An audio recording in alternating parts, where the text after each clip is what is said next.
Historic Bayeux. I guess this is the last stop on my French trip.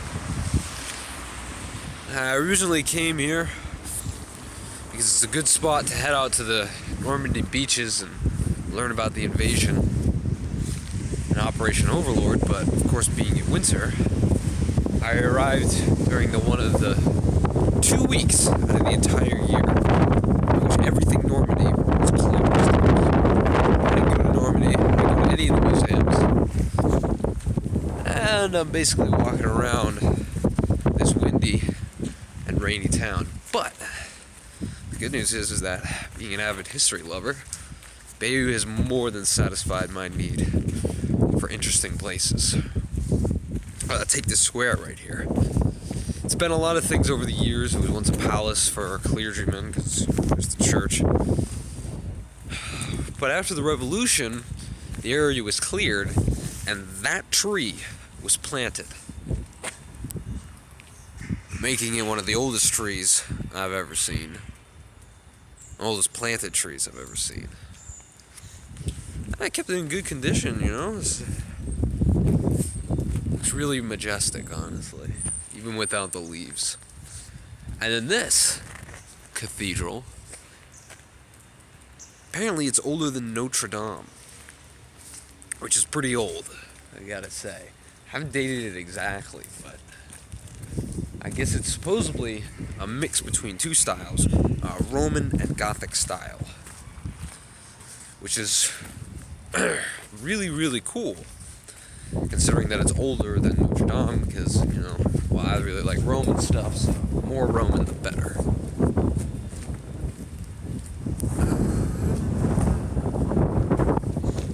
Or maybe it was Celtic, I forget. Let's try to go inside.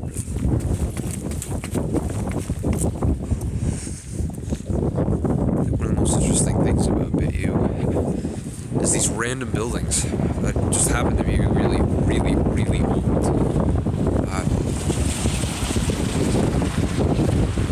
It really makes you help you feel like you're walking through the Middle Ages. And then, of course, a car comes by.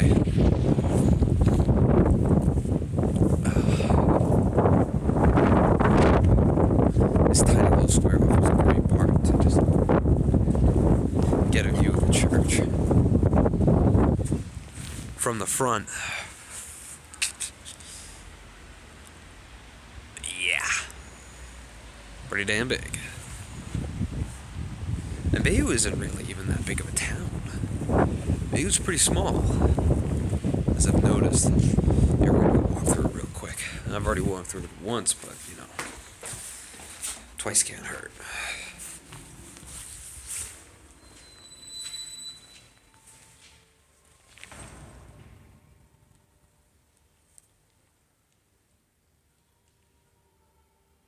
They were playing music yesterday, so I don't think I'm going to interrupt the mass.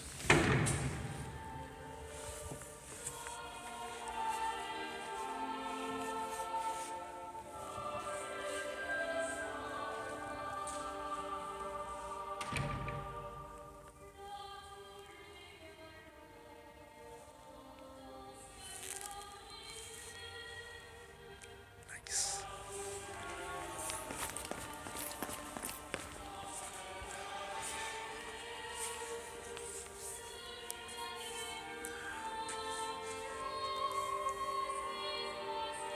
Ooh, that's big.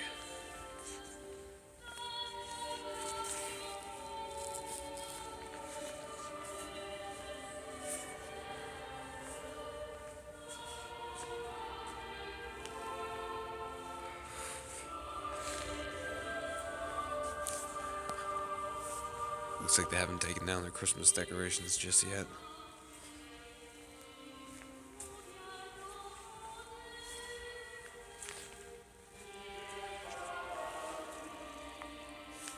That's majestic.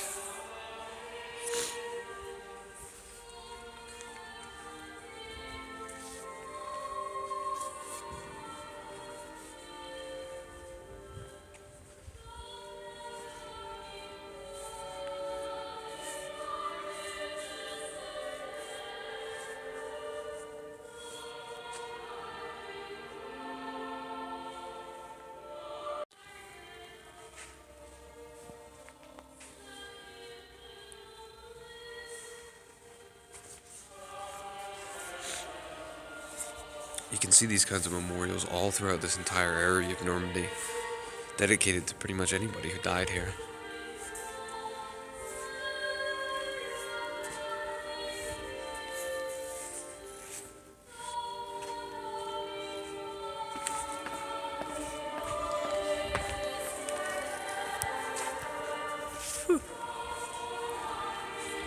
This does kind of remind me of some of the churches in Rome. Though I guess you could say that about a lot of European churches.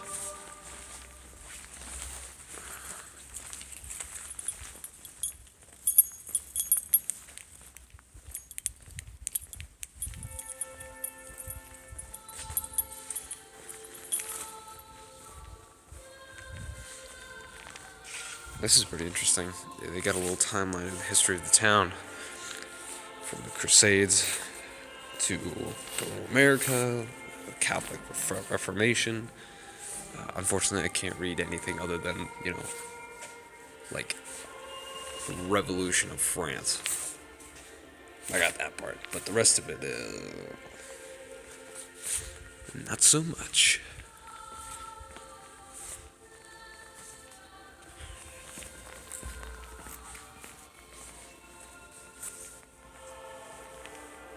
No baby Jesus.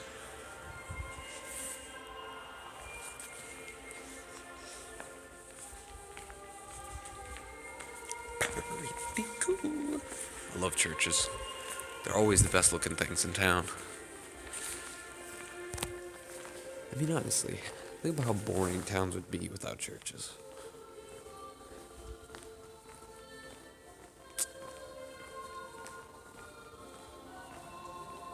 Oh, sorry.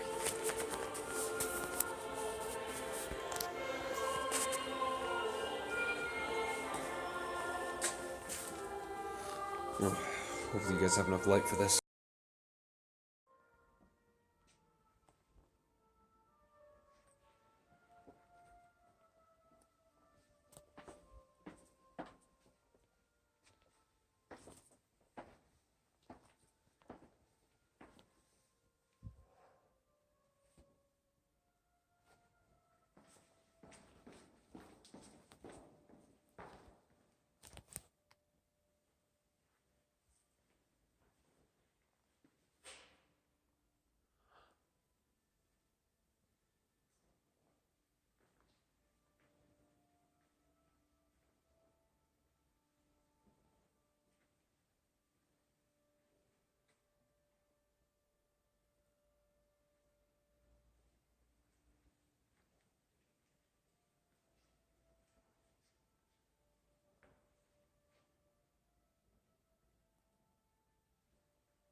Yeah, they just play tunes all night long.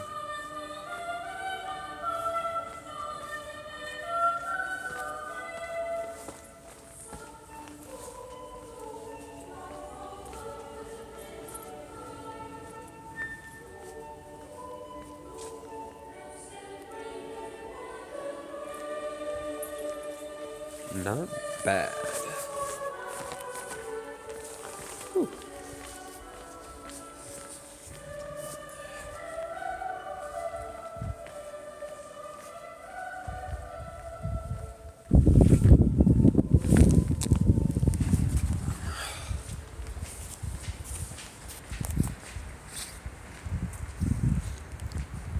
Anyways. Yeah, this is pretty cool. Hold on. Oh, yeah.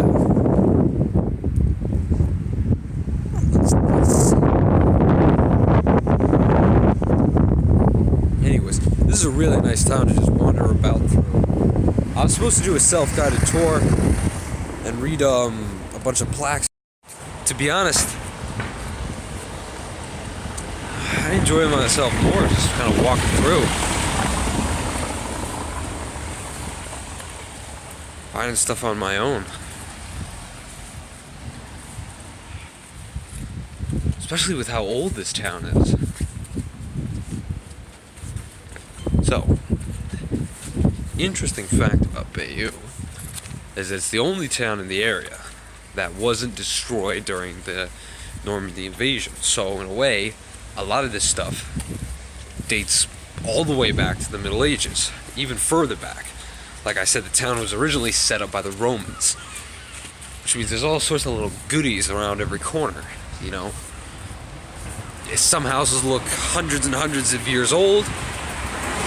Well, pretty much all the houses look hundreds and hundreds of years old, but some look even older than that.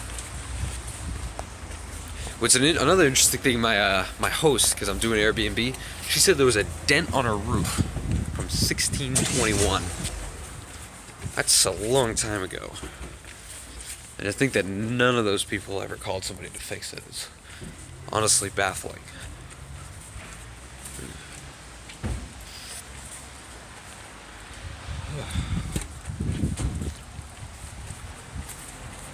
Like this. You see these nice archways everywhere. Now it's just filled with people. Nothing truly unique. That's probably one of my favorite things about Europe. It's so old, and yet people just kind of live in how old it is.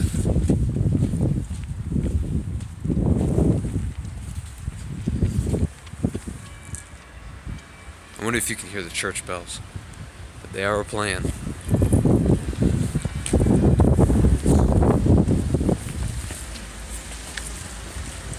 Some of the walls that you're seeing actually were built by the Romans. And they're more located down to the other side of town, but... Well, you know how much I like walls in Rome. Now this little park's pretty cool. Because I learned a lot in it. It's got like these 4 little plaques right in the center of it, and each one tells a little interesting story. But the thing I found most interesting was about Charles de Gaulle. Oh, I think that's how you say it. Now, since I've got here in France, his name has popped up everywhere, from streets to train stations to parks, and like this park here, which I believe is called Parc de Gaulle, and I think that street over there is Rue de Gaulle. As you can tell, I've heard his name a lot, and I never really knew anything about the guy. To be honest with you, I never heard it before I arrived here in Paris. And it turns out this spot just happens to be one of the most famous spots for Charles de Gaulle history. And it all relates back to, again, the invasion of Normandy. So a couple days after the invasion of Normandy, the British, bring back Charles de Gaulle to this town. He's a general in the French army, and he arrives here in this field, and he dresses the people of the town. And from Bayeux, and after that address, he runs all of France till the liberation of Paris, which is, a couple of years out. To think that this tiny little town became a capital in wartime and managed to be completely undamaged, it's pretty kick-ass. Now, Charles de Gaulle went on to do a lot more stuff than just run Paris for the time being. He did a lot of things in what was an event called the Reconstruction of Europe. And he became a huge figure in French history, and thus, why you see his name everywhere you go in France. It's the little things that you stumble on in traveling that make it all worth it. Especially for a know-it-all like me. I hate being a know-it-all. It's tiring. Also, it's a good view of the church, but you have all these trees in the way. Sorry about that. Yeah, the French lifestyle is another thing to note. It's very, very different from the American lifestyle. Everybody gets up super late here. Like everyone rolling out of bed at 11 o'clock. Well, sorry. They're eating breakfast at 11 o'clock. I have no idea when they eat lunch, or if they even eat lunch. Everything shuts down at 5 o'clock, which is hell for me because I eat at 5 o'clock. I always eat at 5 o'clock, and everything is closed. And then everything opens at a random time and closes at an even randomer time. No restaurant really leaves, hours of operation up on the wall. Nobody's that convenient. Today's Monday, and there's half the things around in town are closed, and I have no idea if they're going to open. It's just really laid back. Or lazy, I haven't decided.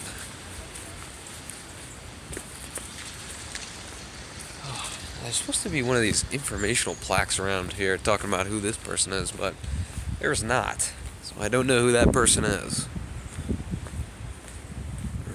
Assume they're important.